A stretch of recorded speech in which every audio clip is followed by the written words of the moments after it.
আসসালামু আলাইকুম। সবাই কেমন আছেন? আশা করি সবাই ভালো আছেন। আপনাদের দোয়ায় আমিও ভালো আছি। আজকে বিরিয়ানি রান্না করব। ওই জন্য এখন আলু ভেজে নেব, তুলে বিরিয়ানির সাথে দেবো। আমার ছেলে অনেক পছন্দ করে। আমি এখানে দুধ গুলে নিব। আমি এখানে পাউডার দুধ গুলে নিব। আমার কাছে তো এখন টক দই নাই, ওই জন্য আমি ভিনেগার দিয়ে দুধ পাউডার দিয়ে টক দইয়ের মতো করে একটা বানাবো। এখানে সামান্য একটু ভিনেগার দেব।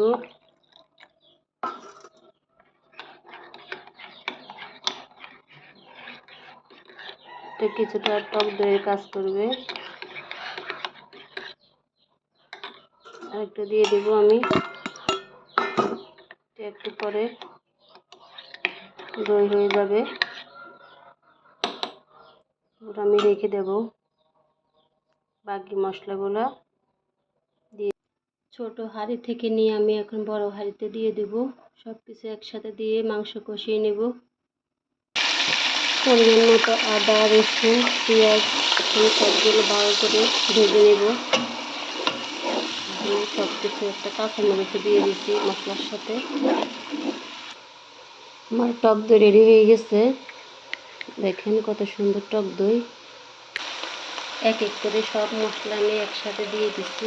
এখানে সব মশলা আছে, সবগুলো ভালো করে ভেজে নেব।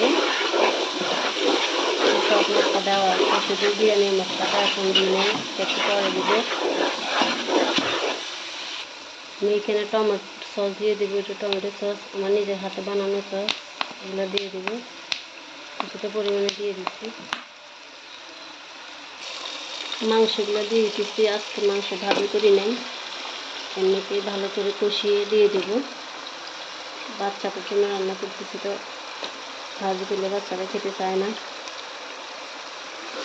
সবগুলো মাংসের সাথে ভেজে নেব। সবগুলো মাংস আমি ভালো করে কষিয়ে নেব। এখানে আমি গরম মশলা দিই নেই, তেজপাতা, দারুচিনি, এলাচি এগুলো দিই নেই।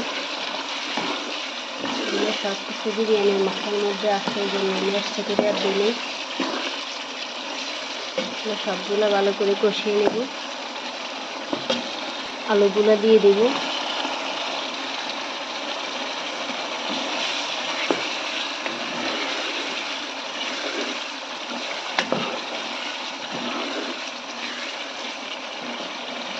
এখন আমি নিজের হাতে বানানো সেই টক দই দিয়ে দেব। এটা দিয়ে দিলাম, দিয়ে ভালো করে নেড়ে নেব।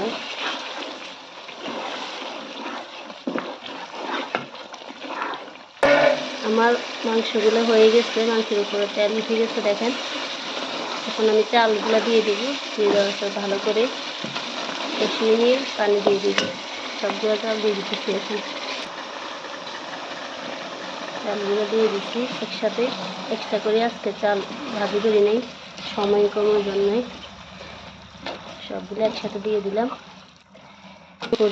এটার উপর দিয়ে এখন বিরিয়ানির মশলাটা আমি দিয়ে দেবো। সবগুলো ভালো করে ভাজা হয়ে গেছে। এখন আমি গরম পানিটা দিয়ে দেবো। গরম পানি দিয়ে ঢাকনা দিয়ে ঢেকে দেবো।